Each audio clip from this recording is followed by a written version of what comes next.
Eclesiastes capítulo 3, versículo 12 apenas. Eclesiastes capítulo 3, versículo 12 apenas.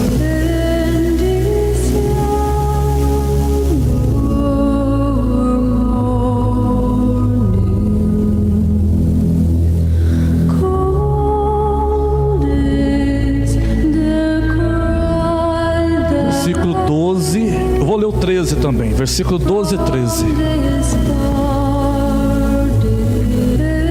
Eclesiastes 3, 12 e 13.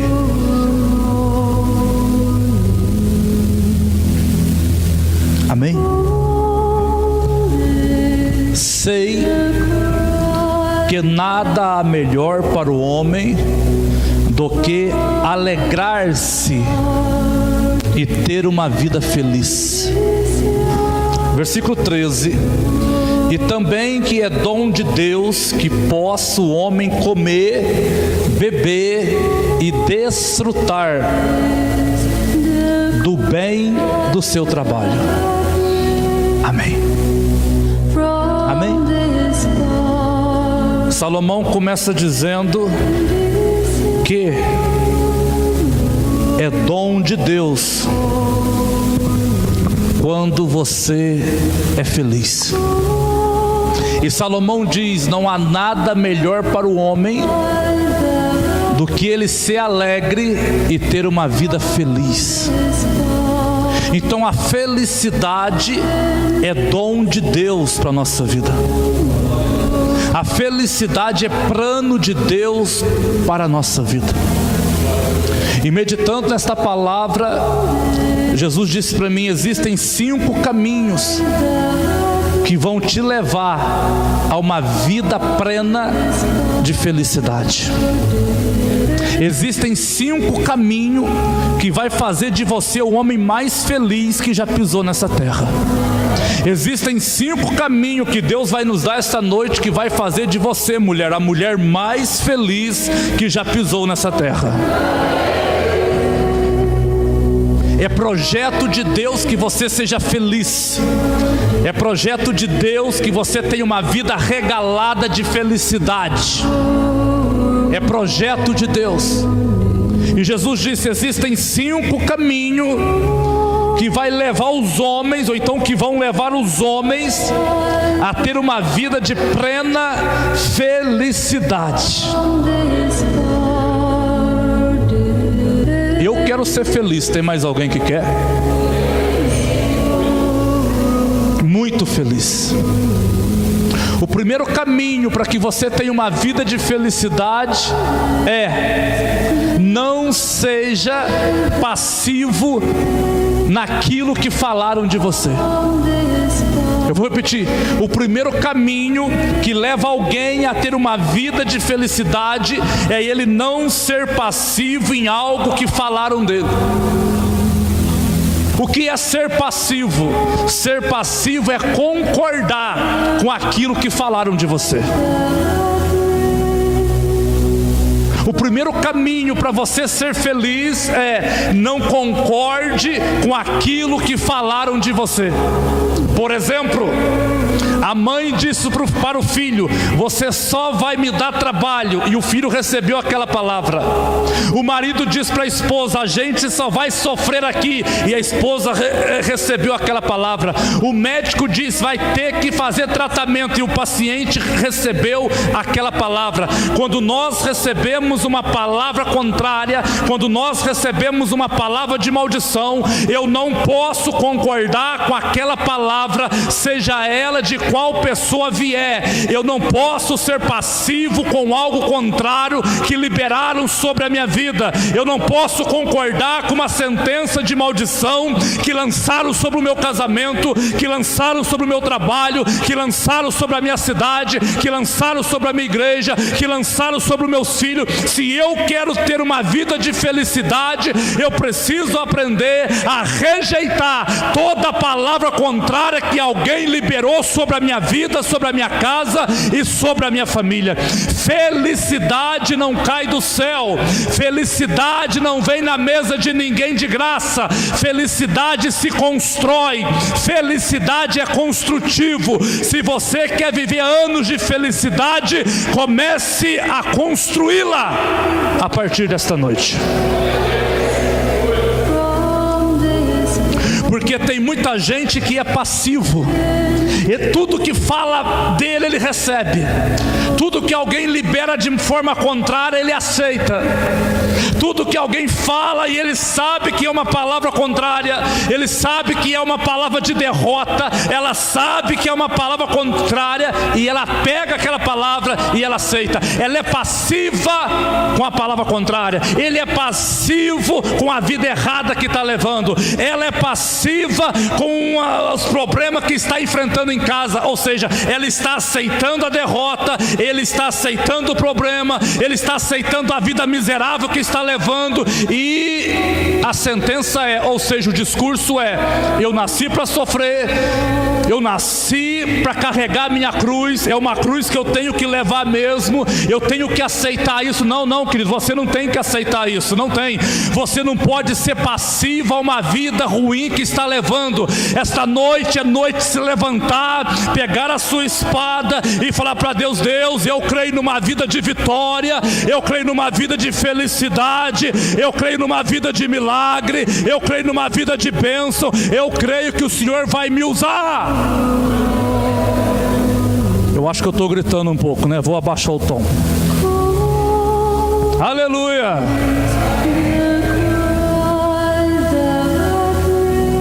Primeiro caminho para alguém ser feliz: não seja passivo a algo de errado que está dando na sua vida. Não seja passivo, não aceite aquilo, não concorde com aquilo. A família está bagunçada, os filhos estão bagunçados, alguém veio e falou uma palavra contrária e você aceitou, e você recebeu a palavra. Quando você começa a ter discernimento acerca de palavras contrárias, você começa a ter uma vida de um discernimento tão claro, que qualquer palavra contrária que alguém fala, você já pega na hora. Você já pega na hora. De tanto eu treinar para entrar nesses ambientes de discernimento de palavra contrária, na hora que alguém fala uma palavra de derrota, eu pego a palavra, eu já sei.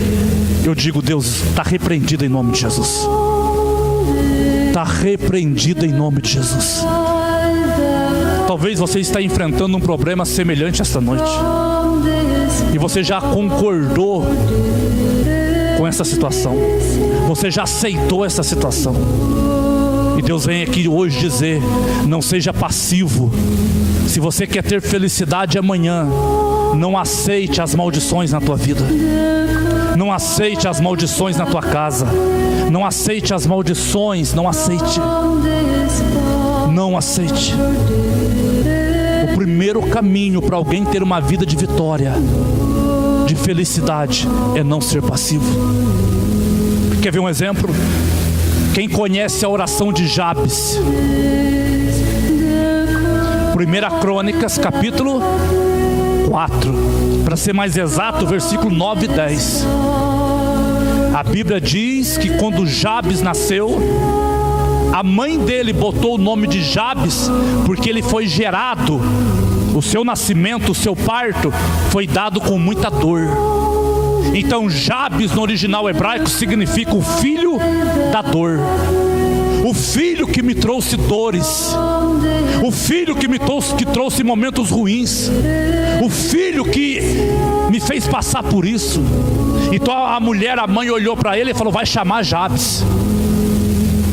Aí vem um versículo de número 10, e a Bíblia diz que Jabes invocou o Deus de Israel e disse: se o Senhor me abençoar muitíssimo,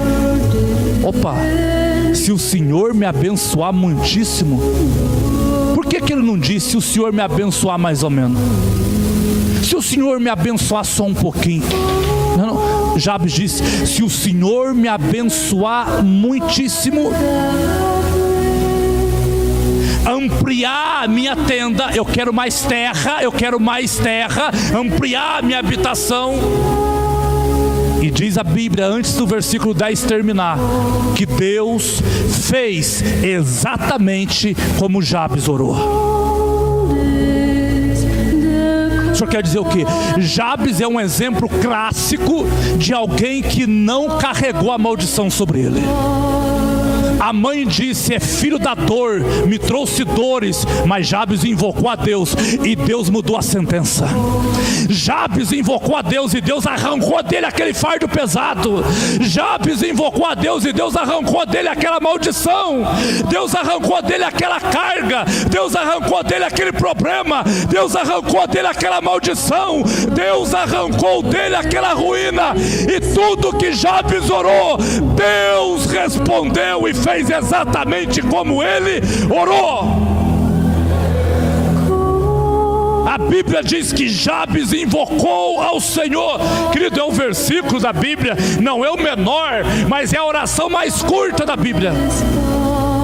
Mas cada letra, cada palavra, cada vírgula que Jabes colocou diante de Deus, Deus falou: eu vou fazer exatamente como Jabes está falando. Jabes disse: Senhor, me abençoa muitíssimo. Eu não quero carregar mais esse peso. Eu não quero carregar mais esse fardo. A gente é diferente. A gente chega diante de Deus e fala: Deus, se o Senhor resolver, se o Senhor me dá graça, me dá sabedoria, se o Senhor quem sabe fazer um milagre, resolver isso aqui, já está bom. Não. Jabes disse assim: não, Deus, eu quero algo de bastante na minha vida. Deus, eu quero algo de muito na minha vida. É muitíssimo, Deus, se o Senhor me abençoar muitíssimo.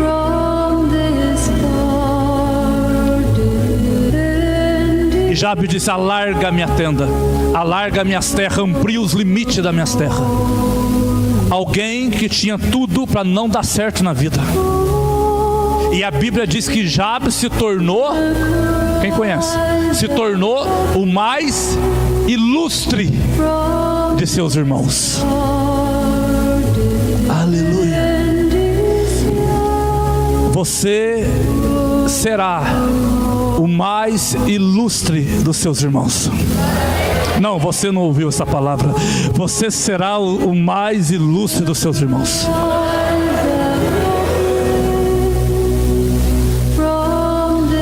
Querido, não precisa mais carregar esse fardo. Não precisa mais carregar essa culpa. Não precisa mais carregar essa maldição. Não precisa mais carregar essa desgraça. Não seja passivo, mas nessa noite se levante como alguém que realmente deseja que Deus mude a sua história. A Bíblia diz que Jabes não somente orou, Jabes invocou ao Senhor. O que é invocar a Deus?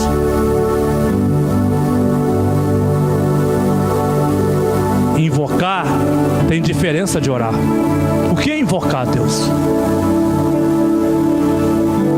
Aí você deve estar pensando: gritar, pular, esbravejar. Tudo isso faz parte, mas muito mais do que isso. Ele dizia: eu não aceito isso na minha vida. Eu não aceito isso na minha vida. Passou uma semana e Jabes dizia: eu não aceito isso na minha vida. Passou um ano e Jabes dizia: eu não aceito isso na minha vida. Toda vez que ele chegava diante de Deus era o mesmo discurso: eu não aceito isso na minha vida.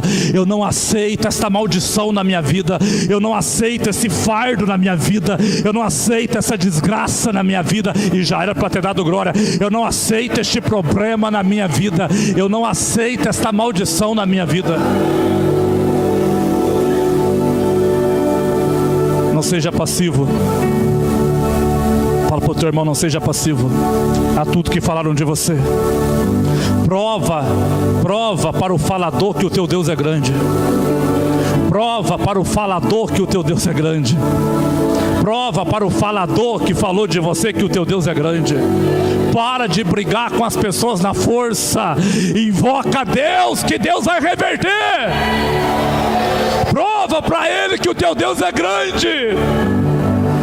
A gente está brigando no braço, a gente está brigando nas palavras, a gente está brigando na raiva, a gente está brigando no coração, e Deus está dizendo: só me invoca, somente me invoca, prova que o teu Deus é grande. Segundo caminho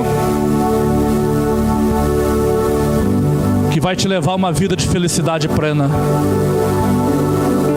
aprenda a se levantar depois da queda. Eu vou repetir: se levante depois da queda. Por quê? Porque tem muita gente que quando cai, eles desistem dos seus sonhos. Muita gente, porque algo deu errado, eles acham que nunca vão dar certo.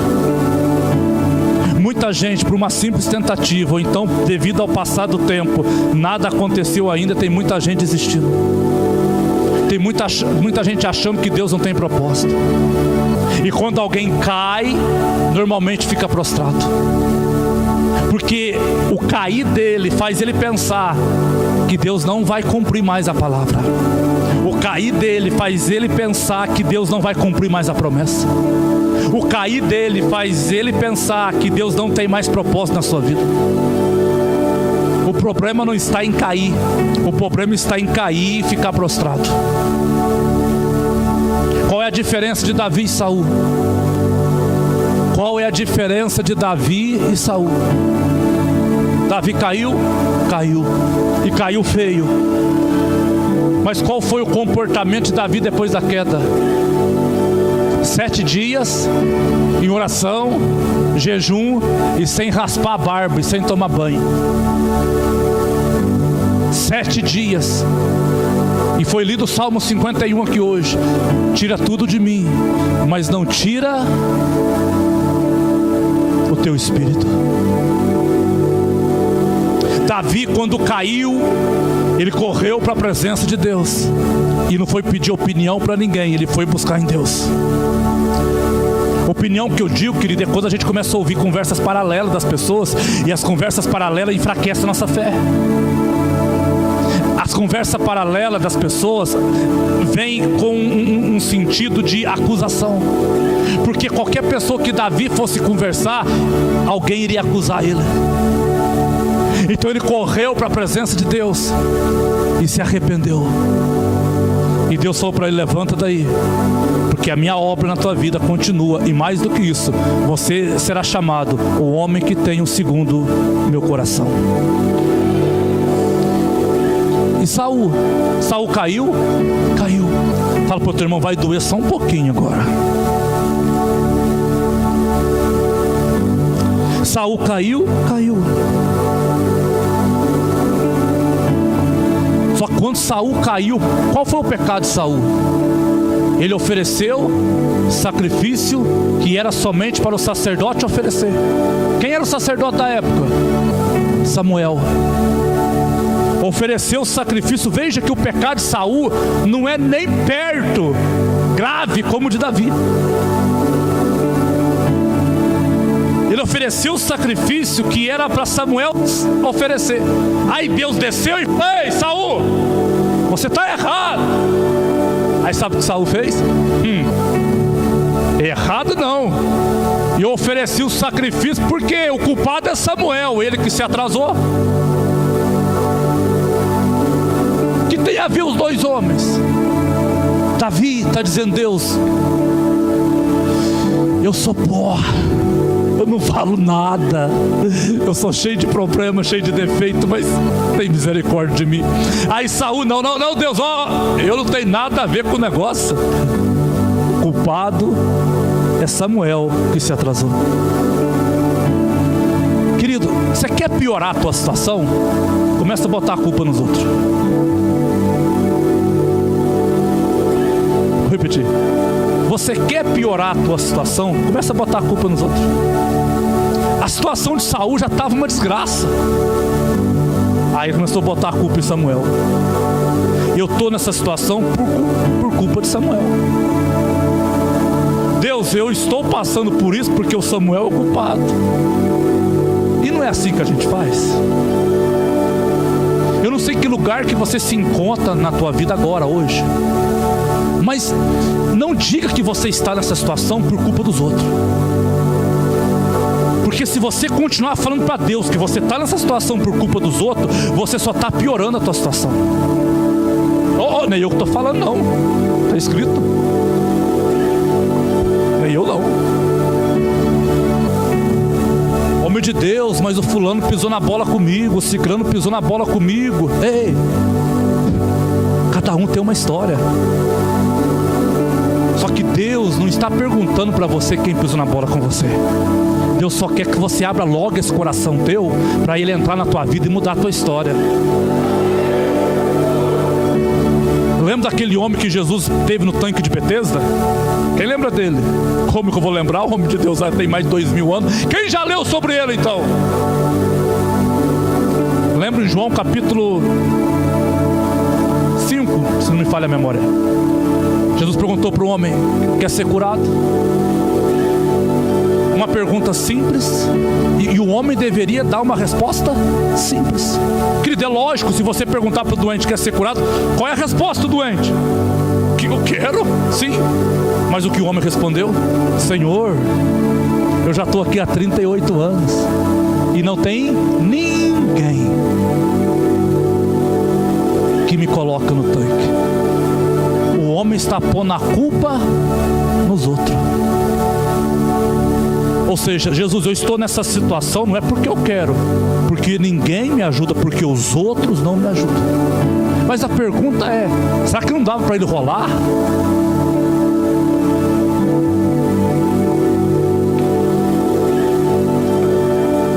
Você ri porque não era você que estava há 38 anos lá.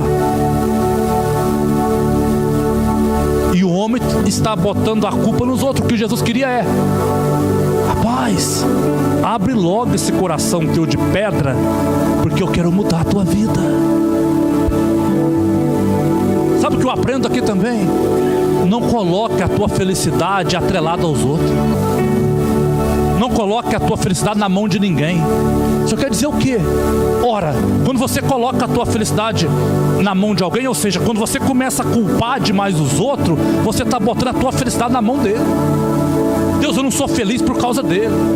Deus, eu não sou feliz por causa dela. Você está pegando a tua felicidade, está botando na mão dele, e é ele que está determinando a tua felicidade. É ela que está ditando a tua felicidade.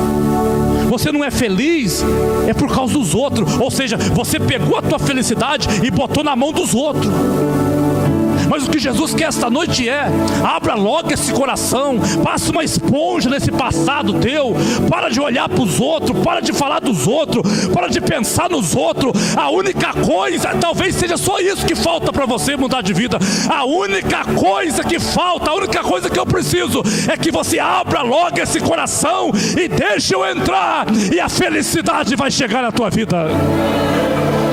Talvez você já fez de tudo, talvez você já fez de tudo, já orou, já perdoou, já jejuou, já dizimou, você já fez de tudo. Talvez seja a única coisa que está faltando para alguém aqui esta noite, é passar uma esponja no seu passado, esquecer os outros, parar de colocar a felicidade dentro da mão dos outros, e Jesus vai vir aí desta semana e vai mudar a tua vida. Talvez só falta isso. Jesus poderia dizer: olha, eu estou aqui carregando a cruz, olha, eu estou apanhando, olha, eu estou sendo pregado, mas o culpado é Pilatos, o culpado é Herodes, o culpado é o fulano, o culpado é aqueles discípulos que me acompanharam, que me deixaram ser preso, o culpado é... Não. Jesus estava dizendo: a minha felicidade não está amarrada a ninguém. Eu decidi fazer a vontade de Deus, e se eu quero ser feliz, o melhor lugar para ser feliz é fazendo a vontade de Deus. Você quer ser feliz, querido? Você quer ser feliz? Faça a vontade de Deus. E muitas vezes talvez você não está sendo feliz porque não está fazendo a vontade de Deus da forma que precisa ser feita. Porque se tem uma coisa que vai trazer regozijo na sua alma, é quando alguém decide dentro de si fazer a vontade de Deus. Homem de Deus, o que é regozijo? Explica para mim a palavra regozijar. Regozijar não é uma alegria externa, regozijar é uma alegria interna. Sabe o que é regozijar no original? O sentido que esta palavra nos dá, a palavra regozijar tem a ver quando o Espírito Santo ele entrelaça com teu espírito. Isso é regozijar. Regozijar é uma união, é uma aliança, é um entrelaçar do Espírito de Deus com o teu espírito. Isso é alegria interna, é felicidade interna, é regozijo na alma. Aleluia! Não, balança o teu irmão para lá e para cá, fala para ele, está esquentando, fala para ele, está esquentando, fala para ele, está esquentando.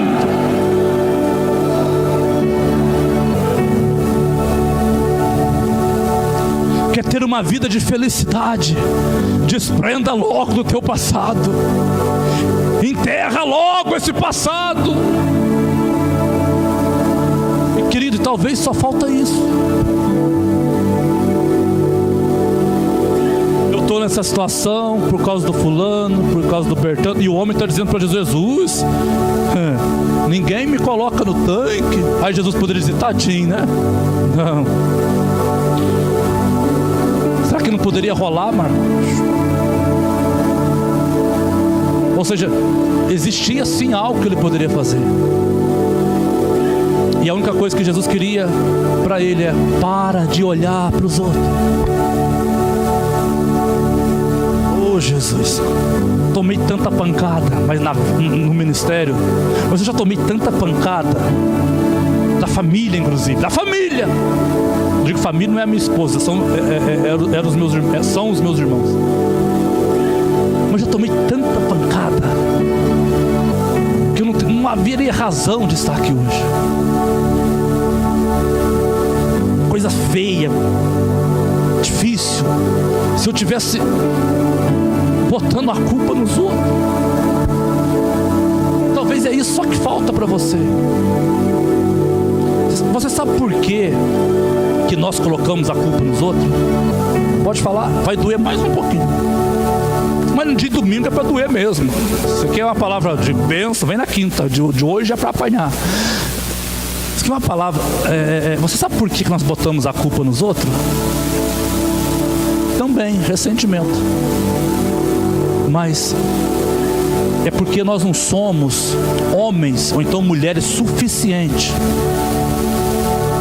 Não somos para justificar o porquê estamos ali naquela situação e daí acusamos outro. Não temos coragem para assumir que erramos. Era o que Saul deveria ter feito. Deus, eu errei. Mas não fez. Davi fez. Eu errei. Aí Deus falou para ele, então levanta daí. Levanta daí, porque o teu trono permanece, a tua alegria permanece, a tua bênção permanece, a tua vitória permanece. Levanta a tua mão para o céu, o meu espírito permanece em você. Eu não vou retirar nada de você, Davi. Tudo que eu te dei é seu, ainda é seu e sempre será seu. E você vai estar na árvore genealógica do meu filho que virá na terra. Segundo caminho para me ter uma vida de felicidade: aprenda a se levantar depois da queda. Terceiro caminho, eu vou terminar. Eu ia dar 5, mas vou dar 3, porque eu falei para Jesus que 35 minutos, quantos minutos deu, irmã? 28 já vou terminar. Terceiro caminho para me ter uma vida de felicidade: decida a não se contaminar com esse mundo. Repetir: decida a não se contaminar com este mundo. Homem de Deus, mas o senhor não sabe aonde eu trabalho. Lá no meu trabalho eu tenho que fazer uns manuseios. Se é que o senhor me entende. Eu tenho que fazer uns manuseios no meu trabalho e eu acabo me contaminando. O senhor não conhece o meu vizinho, porque lá a vizinhança é complicada, e daí eu tenho que... O senhor não conhece a minha família, porque dentro de casa é complicado, então eu acabo me contaminando. Meu marido bebe, aí eu tenho que beber também. eu acabo me contaminando. Você não sabe como é a minha vida lá. Agora ouça essa verdade. Os teus amigos podem estar se contaminando com o mundo. A tua família pode estar se contaminando com o mundo. Lá no teu trabalho pode ter gente que se contamina com o mundo. Lá na tua rua pode ter uma vizinhança que se contamina com o mundo. Pode, mas você não precisa ser igual a eles. Você não precisa ser igual a eles. Homem de Deus, mas vivemos em um tempo onde as pessoas são maliciosas. Vivemos em um tempo onde as pessoas são enganadoras. Vivemos em um tempo onde as pessoas querem ganhar em tudo. Sim, mas você não precisa ser igual a eles. Você não precisa andar como este mundo anda. Você não precisa ser como este mundo é. Felicidade não cai na mesa de ninguém. Felicidade se constrói. Se eu quero ter uma vida de felicidade plena, eu preciso atentar para esses princípios e para esses caminhos. Pelo fato de você ter amizade com alguém, ou morar numa casa onde alguém se contamina com as coisas de baixo, com as coisas dessa terra, não quer dizer que você também tem que se contaminar. Nessa noite decida ser santo, porque sem santidade ninguém verá o Senhor. Homem de Deus, o senhor não sabe os amigos que eu tenho. Pois é, já começa aí, porque não é nem para ter. O senhor não sabe o tipo de amizade que frequenta a minha casa. Se você é inteligente, fecha a porta. Tem gente, querido, que não acrescenta nada na tua vida. E não vale a pena ter relacionamento com quem não acrescenta nada na sua vida. E decida hoje escolher os bons amigos. Você não precisa de muitos amigos, mas tenha os melhores. Eu vou repetir, você não precisa de muita gente frequentando a tua casa, mas tenha as melhores pessoas frequentando a tua casa. Porque essas pessoas não vão levar maldição para lá. Essas pessoas vão levar bênção para lá. Porque a Bíblia diz, bendito é aquele que vem em nome do Senhor. Lembra de Daniel? Vamos dar um exemplo? Lembra de Daniel? O que Daniel fez? Estou terminando. O que Daniel fez? Daniel se decidiu a não comer os manjares do rei. Ou seja, ele decidiu a não se contaminar com a comida de Babilônia. Babilônia, Egito, é a representação mais clássica do mundo. Daniel, um jovem, estou falando de um jovem, estou falando de um homem maduro, não, estou falando de um jovem, 17, 18 anos, no máximo. Ele falou, eu não vou me contaminar com esse mundo, eu não vou contaminar com aquilo que o mundo come. Sabe qual é o nosso problema, querido? Nós comemos tudo aquilo que nos dá. O mundo come aquilo, o mundo bebe aquilo, o mundo recebe aquilo, nós queremos receber no lugar do mundo. Quer ver uma coisa que você nunca vai ver aqui? É fumaça brotando do altar. Por quê? Porque a maioria das igrejas, fumaça brota do altar. Eu nunca li na Bíblia isso. Eu já li na Bíblia que a glória de Deus descia e a casa se enchia de fumaça. Não fumaça artificial. Por quê? Ué, fala pra mim um lugar onde fumaça brota do altar, que nem altar é palco. Quais são esses lugares? Escuro, batidão. Quais são esses lugares? Boate. Vai numa boate, você vai ver aquele jogo de fumaça. Vai numa boate, você vai ver aquele jogo de luz. A Bíblia diz que quando a glória descia, o templo se enchia com a fumaça da glória de Deus. Então, agora parece, Carlos, que eu tenho que produzir algo para convencer o ouvinte. Não. Pelo menos eu nunca li isso na Bíblia. Foi dito aqui hoje, ó. A melhor coisa é quando alguém entra por aquela porta e ele sente a glória de Deus. Ou seja, não é a fumaça artificial que atrai ele, não é o jogo de luz que atrai ele, não é a escuridão do ambiente que atrai ele, mas é a glória de Deus. E parece que a igreja gostou tanto dessas coisas que está copiando o prostíbulo, copiando, pode falar o português claro, a zona, copiando a zona. E aí faz isso. Daniel falou, eu não me contamino com essas coisas. O mundo pode comer isso daí, o mundo pode receber isso, mas a igreja é diferente. A igreja é diferente. Tem que ser diferente. Se não é diferente, tem coisa errada. Aleluia.